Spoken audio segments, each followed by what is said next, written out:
Good morning friends. દ્રવ્યગુણની અંદર next lecture series છે મિશ્રક ગણ વિશે આપણે અભ્યાસ કરવો છે. બહુ અગત્યનું છે. 2 માર્ક્સની અંદર પણ પૂછાય છે અને કેટલીક વાર 2 મિશ્રક ગણ 5 માર્ક્સમાં અને બીજો કોઈ મિસેલેનિયસ સવાલ જે છે પૂછાય છે એમ કરીને 5 માર્ક્સની અંદર પણ કોમ્બિનેશનની અંદર આવે છે સવાલો. અને આની ઇફેક્ટ જે છે મિશ્રક ગણની કેવી છે, ધારો કે એન્ટીબાયોટિક તો બેક્ટેરિયલ ઇન્ફેક્શન સામે લડે, તે રીતના બૃહદ પંચમૂળ તો વાત કફ સામક, લઘુ પંચમૂળ તો વાત પિત્ત સામક. તો એક આખે ગ્રુપ જે છે એક આખી એક એક્શન ધરાવતું હોય, જનરલ એક્શન. તો શું છે, આપણને ટ્રીટમેન્ટમાં સરળ પડે કે બિલ્વ નથી ભાવતું, અગ્નિમંત નથી, ટિન્ટુ નથી, સ્યોનક નથી, પાટલા નથી, કાશ્મીરી.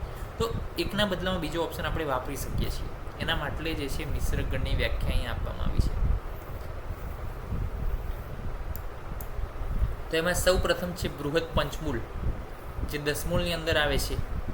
દસમૂળની અંદર બૃહદ પંચમૂળ આવે ને લઘુ પંચમૂળ, એટલે કે 5 મોટા અને 5 નાના. તો મોટાની અંદર બિલ્વ, અગ્નિમંથ, ટિન્ટુક ને શ્યોનક, પાટલા અને કાશ્મીરી. બિલ્વ, અગ્નિમંથ, ટિન્ટુક, પાટલા, કાશ્મીરી આ જે છે બૃહદ પંચમૂળમાં આવશે. લઘુ પંચમૂળની અંદર ગોક્ષુર, ભૃતિ, કંટકારી, કૃષ્ણપર્ણી, સાલપર્ણી. તો આ બંને જોડે યાદ રાખવાના જો, કેમ કે એના જે છે લેટિન નામ પણ સરખા હતા, તમે યાદ કરો. એકનું હતું સોલેનમ ઇન્ડિકમ ને એકનું હતું સોલેનમ સુરાટાન્સ, મને યાદ છે ત્યાં સુધી. તમે પણ યાદ કરો, કોમેન્ટમાં લખો કે બંનેના નામ શું એ જ હતા. ગોક્ષુનું શું હતું? ટ્રિબ્યુલસ ટેરેસ્ટ્રીસ. કૃષ્ણપર્ણી તો કૃષ્ણજીવ ચિહ્ન બનતું હતું, યુરારિયા પિક્ટા. સાલપર્ણી તો એના જે છે ઓકે, આ 5 જે છે લઘુ પંચમૂળની અંદર આવે છે.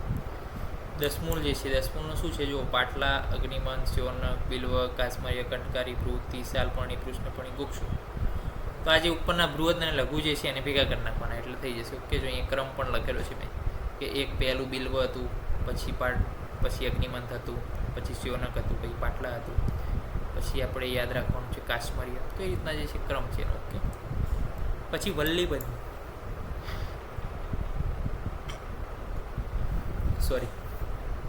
તો વલ્લી પંચમૂળની અંદર વિદારી, સારીવા, હરિદ્રા, ગુડુચી અને અજાશૃંગી એટલે કે કર્કટશૃંગી. તો 5 જે છે વલ્લી પંચમૂળમાં. ઓકે, કંટક પંચમૂળ, તો જેની અંદર શું હોય કંટક, તો કર્મર્દ છે, ગોક્ષુની અંદર હોય, સૈરેયકની અંદર હોય, સત્તાવરીની અંદર હોય, ગૃધ્રનકમાં હોય. તો કર્મર્દ, ગોક્ષુર, સૈરેયક, સત્તાવરી, ગૃધ્રનક. તૃણ પંચમૂળની એક ટ્રીક છે કે કુનદ કાકા, તો જો કુશ, નલ, દર્ભ, કાંસ, કાંડેક્ષુ. તો કુનદ કાકા, કુશ, નલ, દર્ભ, કાંસ, કાંડેક્ષુ.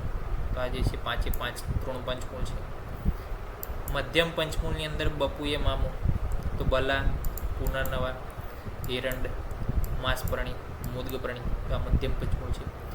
ત્યારબાદ પંચવલ્કલ, કે જેની અંદર શું છે વલ્કલ ઉપયોગી છે. તો ન્યગ્રોધ છે, ઉદુંબર છે, અશ્વત્થ છે, પારિસ છે અને પ્લક્ષ છે.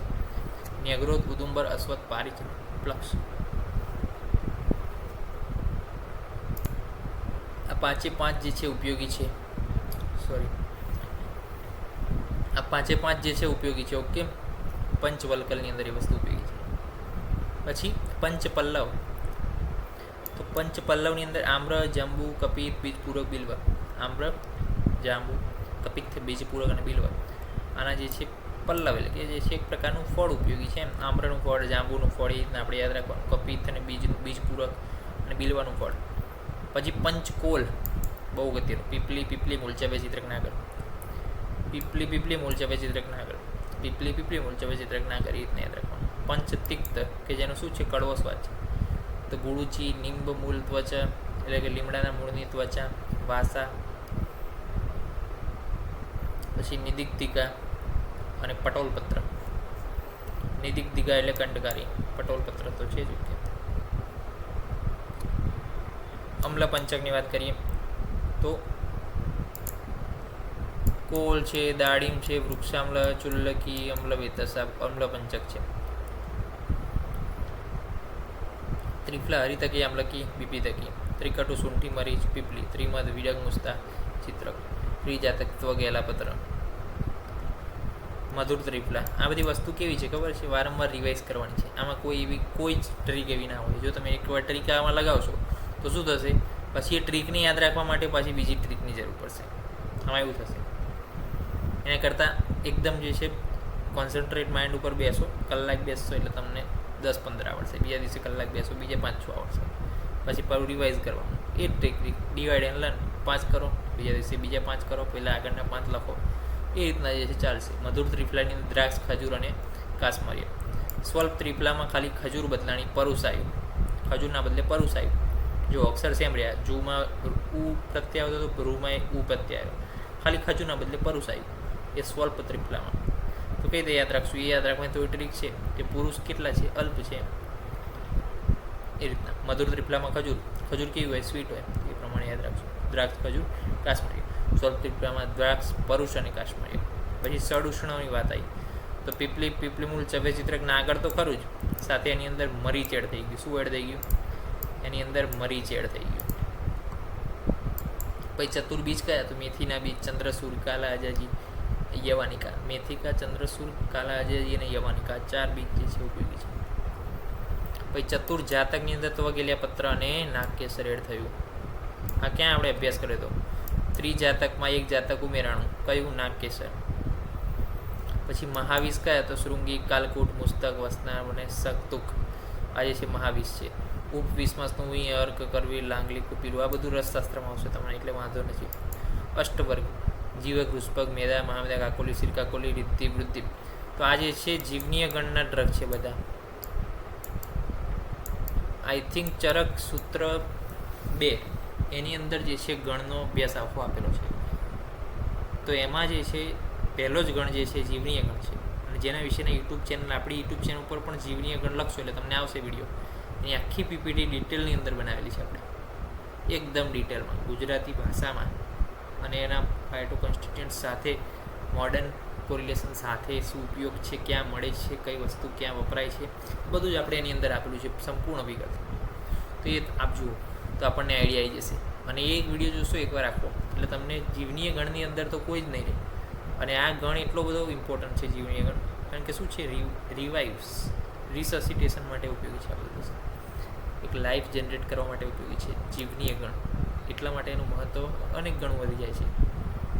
જીવનીય ગણની વાત આવી. હવે જો તો જીવક, વૃષભક, મેદા, મહામેદા, કાકોલી, શિરકાકોલી, મુદપણી, પાસપણી, જીવંકી અને મધુ જે છે અહીંયા એડ થયું અષ્ટમાં. અષ્ટ જે હતા વર્ગ એની અંદર 2 એડ થયા, જીવક, જીવંતી અને મધુ, એટલે જીવનીય ગણ થઈ ગયું. પછી ચતુર્ભદ્રમાં આદ્રક એટલે કે આદુ, અતિવિશા, મુસ્તા અને ગુડુચી. પછી કટુ ચતુર્જાતક. ચતુર્જાતક તો ભણ્યા હતા, પરંતુ હવે કટુ ચતુર્જાતક તો એની અંદર એલા, ત્વક, પત્ર અને મરીચ. તો ત્વગેલા પત્ર એમ રાખવાનું ક્રમ, ત્વગેલા પત્ર અને મરીચ. પછી ત્રિકર્ષિક તો એનું કર્ષ પ્રમાણ જે છે ઉપયોગી છે. તો એના આગળ એટલે કે આદ્રક, પછી અતિવિશા અને મુસ્તા. તો આપણે અહીંયા પણ જોયું જુઓ કે અતિવિશા, મુસ્તા અને નાગર એડ થયું અહીંયા, એટલે કે આદ્રક એડ થયું. ચતુર્ભદ્રતા એની અંદરથી ગુડુચી કાઢો એટલે શું વધે? ત્રિકર્ષક. આમાંથી ગુડુચી કાઢો એટલે શું વધે?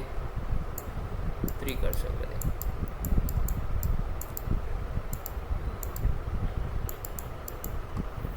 પછી લવણ પંચકની અંદર સેંધાવ, સોરજા, વીડ, સામુદ્રોમાં આ સહેલું છે પંચલવણ. પછી સારાષ્ટકમાં અપામાલ, પલાસ, અર્ક, તિલ, ચિંચા, યવ, સર્જિક અને ટંકણ ચાર. શાર્દવય. પછી શિરષ્ટક તો કે અવી છે, અજા છે, ગો છે, માહિસ છે, ઉષ્ટ્ર છે, હાથી છે, અશ્વ છે અને સ્તન્ય છે. તો એ શિરાષ્ટક છે. કઈ કઈ પ્રોપર્ટીઝ છે અહીંયા લખેલું છે બધું. મૂત્રાષ્ટક તો કે અવી, અજા, ગો, મહિષ, હસ્તી, ઉષ્ટ્ર, અશ્વ અને ખર. આ જે છે મૂત્રાષ્ટક છે, એની પ્રોપર્ટીઝ પણ અહીંયા લખેલી છે. પિત્ત પંચક તો કે મત્સ્યનું પિત્ત, ગોનું પિત્ત, અશ્વનું પિત્ત, નર પિત્ત અને બહિર્પિત્ત. ઓકે, તો એ જે છે પિત્ત પંચકમાં આવે છે. તો આ થઈ ગયું મિશ્રગણ વિશેનો સંપૂર્ણપણે અભ્યાસ એક જ લેક્ચરની અંદર. વારંવાર રિવાઇઝ કરો તો જ યાદ રહેશે. બાકી આ વસ્તુ એવી છે કે ક્યારે જો તમે કરવા જાઓ છેલ્લા દિવસે તો ના થાય, કારણ કે આમાં એવી કોઈ ટ્રીક લગાવવા જેવી નથી. ટ્રીક લગાવીશું તો પછી ટ્રીકને યાદ રાખવાની ટ્રીક આપણે લગાવવી પડશે, અને એ આપણા માટે શું છે? અઘરું વસ્તુ છે. તો એના માટે વારંવાર રિવાઇઝ કરવાની એ વસ્તુ પણ જરૂરી છે. કે શું છે કે ચતુર્બીજ, તો એવા કયા 4 બીજ છે? મેથિકા, ચંદ્રસૂર, કાલા અજાજી, યવાની. તો એવું યાદ રહેવું જોઈએ એમ, કારણ કે ક્યારેય પણ તમારે ચતુર્બીજનો ઉપયોગ જનરલી હશે કે ચતુર્બીજ ભાઈ આ દોષની અંદર ઉપયોગી છે, આ ડિઝીઝની અંદર ઉપયોગી છે, તો આમાંથી તમે ગમે તે ઉપયોગ કરી શકો ભાઈ. તો એ તમારા માટે શું છે? ઇઝી પાછું પ્રેક્ટિકેબલ થાય. તો નેક્સ્ટ લેક્ચરની મળીશું સિનોનિમ્સ ઓફ ધ ઔષધ, એની લેક્ચર સિરીઝ લઈને. ત્યાં સુધી રજા આપશો. જય હિન્દ, જય ભારત, જય આયુર્વેદ, જય ધન્વંતરી. નમસ્કાર.